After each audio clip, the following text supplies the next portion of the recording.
আওয়ামী লীগের যে লোকগুলো আছে এগুলি কি কর্পূর, যদি হাওয়া হয়ে যাবে, তারা তো এই দেশেই থাকবে। তো তাদেরকে আপনি রাজনীতি করতে দিবেন না কেন? রাজনীতি করাটা বাংলাদেশের সংবিধান, পৃথিবীর সব দেশের সংবিধান, নাগরিকের একটা সাংবিধানিক অধিকার। আপনি দেবেন না কেন? যে যখন আপনারা করছে তখন খুব খারাপ লাগছে, আর যখন আওয়ামী লীগরা করেন তখন খুব আরাম লাগে। এটা কোন ধরনের রাজনীতি রে ভাই? পারবেন না তো রে ভাই। আজকেও তো দেখলাম কোথায় ছাত্রলীগের পোলাপান মিছিল করতেছে, পুলিশ ফিরাতে পারে নাই। পুলিশ বলছে আমরা পারবো না। মাঝখান থেকে পারবেন না, আওয়ামী লীগে ফিরিয়ে আনবে কি রে ভাই?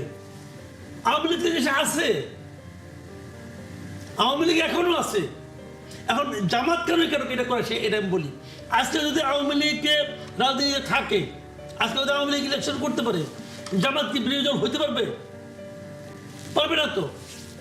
আমি জামাত খুবই সেন্সিবল একটা পলিটিক্যাল পার্টি, আমি জামাতকে রিকোয়েস্ট করবো, ভাই আপনি আপনার রাজনীতিটা করেন, আপনার রাজনীতি নিয়ে আপনি অগ্রসর হন, যেটা আপনি গত 15 বছর করছেন। গত 15 বছর জামাত নিজের রাজনীতিটা করছে, করার কারণে জামাতের জনপ্রিয়তা বাড়ছে। কিন্তু আর আপনি যদি অন্য একটা দলকে নিশ্চিন্ত করে রাজনীতি করেন, এটা বুমেরাং আপনি যেন যাবে, যেটা আওয়ামী লীগের ক্ষেত্রে হয়েছে। ভাই এগুলো বুঝতে, এত মানে শর্ট টার্ম চিন্তা করলে হয় না। আপনি কোনোদিনও ভাবতে পাবেন না সব আপনার হয়ে যাবে। পরে আমি খেদাই দিছি, অতএব সে আমারে ভোট দিতে বাধ্য হবে। আপনি আওয়ামী লীগের যারা ভোটার আছে, আপনি তাদের জন্য কোনো অপশন রাখবেন না। তুমি হয় ধানা শীষে দাও আর তাহলে দাড়ি পাল্লায় দাও, তোমার কোনো অপশন নাই। এর নাম গণতন্ত্র না। এমনকি আমি এটাও বলতে চাই, যে ইলেকশনটা সদ্য হয়ে গেছে, এটাকে আমি পরিপূর্ণ গণতন্ত্র মনে করি না।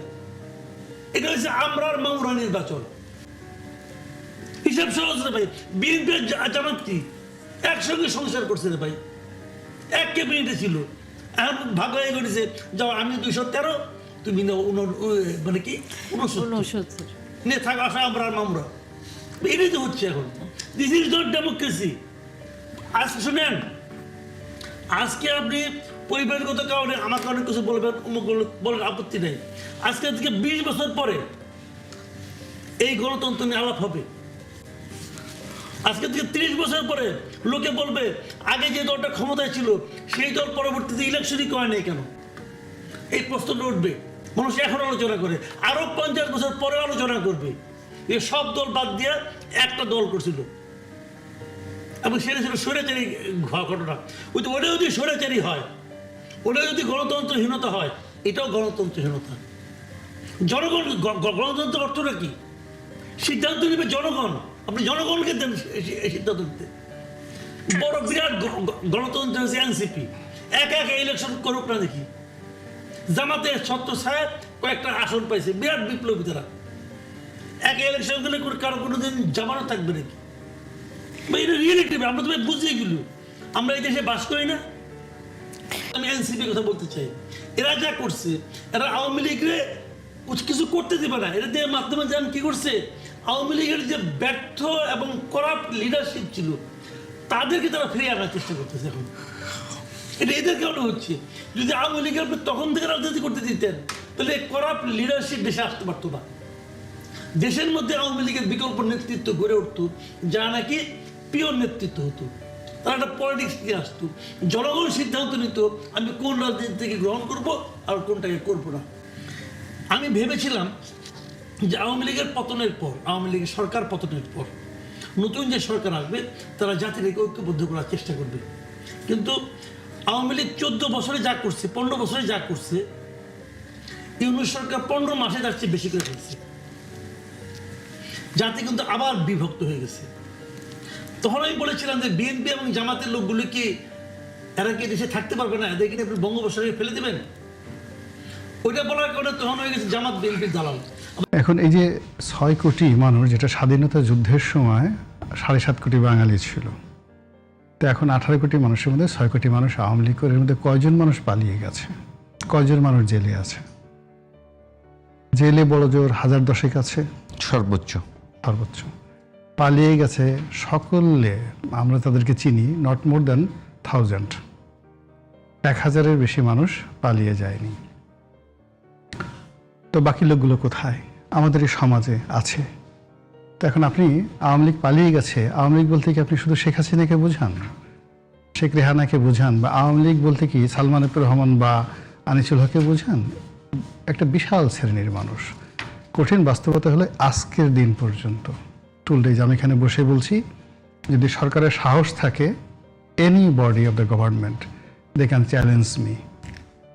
আমাদের ব্যবসা বাণিজ্য 60%, মোর দ্যান 60% আওয়ামী লীগের লোকজন এখনো পর্যন্ত নিয়ন্ত্রণ করছে। প্রয়োজনে তারা বিএনপির লোকজনকে ম্যানেজ করেছে, ঘুষ দিয়েছে, হায়ার করেছে, কমিশন দিচ্ছে, কিন্তু নিয়ন্ত্রণ করছে আওয়ামী লীগের লোকজন। সরকারি টেন্ডার বাণিজ্য, তারপরে চাঁদাবাজি, যা কিছু আছে, মূল যে নিয়ন্ত্রণ চাবিকাঠি আওয়ামী লীগের লোকের হাতে 80%। জামাত, এনসিপি বা বিএনপির যারা লোক আছে তারা সরও খাতে পারছে না, ছানাও খাতে পারছে না। ওখান থেকে যে একটু চনা চনা বের হয় না, চুকা চুকা, ওইগুলো খাচ্ছে। এখন আওয়ামী লীগ গেল কোথায়? প্রশাসনের কথা চিন্তা করেন, হায়েস্ট প্রশাসনে 20 লাখ লোক আছে। 17 বছর ধরে তারা যে টায়ারগুলো গড়ে তুলেছে, সব জায়গাতে কয়জন লোকরা পরিবর্তন করতে পেরেছেন?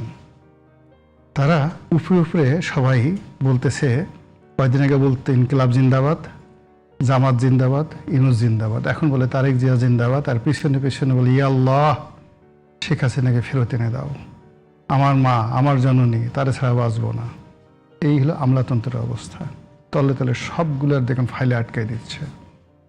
এখন সেখানে আপনি যদি বলেন যে আওয়ামী লীগ ফিরে আসবে বা ফিরে আসবে, লজ্জা করে। আর আওয়ামী লীগ কী লজ্জা? আওয়ামী লীগ তো গর্ব অনুভব করে, যারা গেছে, যারা আপনি দেখেন তো কারাগারে আছে, এই যে বাইরে আনে, যতটুকু চেহারা দেখে আপনার কি মনে হয় তারা কি অসুখে আছে? প্রত্যেক জনের চেহারা ভালো হয়ে গেছে, সবার মুখে হাসি খুশি, শরীরে যথেষ্ট মেদ, গায়ের রং ফর্সা হয়ে গেছে। জেলখানাতে যারা গেছে একজনের, আপনি দীপুমণি বলেন, সালমান এফ রহমান বলেন, তারপর শাহজাহান খান বলেন, আপনি যেই সমস্ত লোকজন দেখেন, মানে একজন লোককে আপনি দেখেন তো তার মধ্যে হতাশা, দুঃখ, কষ্ট, বেদনা কোনো কিছু আছে কিনা। কাজেই আপনি কোথায়, আপনি ওখানে গিয়ে দেখেন তো শেখ হাসিনা যে সমস্ত অডিও, যদি ওইগুলো এআই নির্মিত না হয়, বাংলাদেশে বসে প্রধানমন্ত্রী হিসেবে সে সেনাবাহিনীর সামনে, পুলিশের সামনে, জাতির সামনে বা পার্লামেন্টে বসে যেভাবে খিস্তি খেউর তিনি করতেন, আপনার এখন তার কণ্ঠস্বর শুনে মনে হয় যে সে বুড়ো হয়ে গেছে? তার কণ্ঠস্বর শুনে মনে হয় যে তার কথা এলোমেলো হয়ে গেছে? আরও মনে হয় বেশি প্রফেশনাল, বেশি সাহসী এবং ওভার কনফিডেন্ট।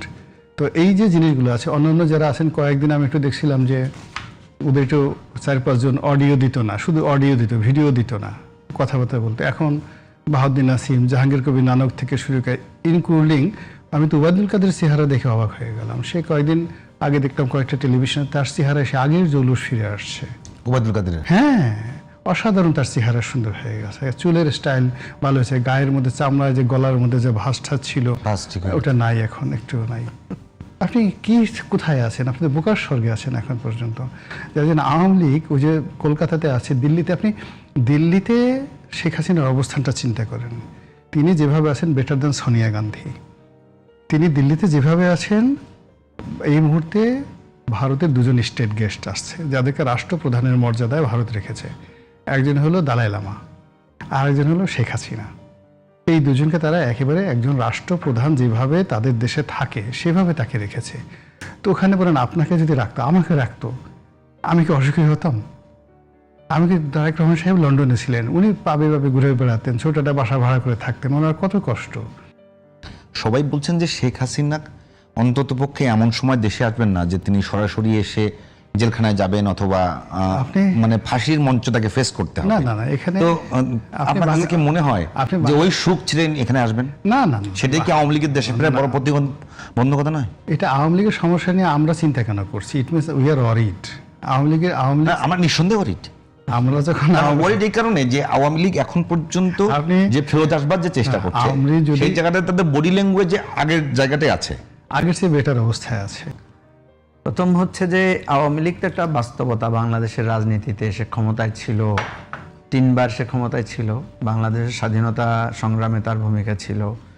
সুতরাং আপনি হঠাৎ করে আওয়ামী লীগ তার চেতনা তার রাজনীতি উধাও হয়ে যাবে বিষয়টা এমন না। সবচেয়ে বড় কথা হচ্ছে আওয়ামী লীগ বিদ্যমান,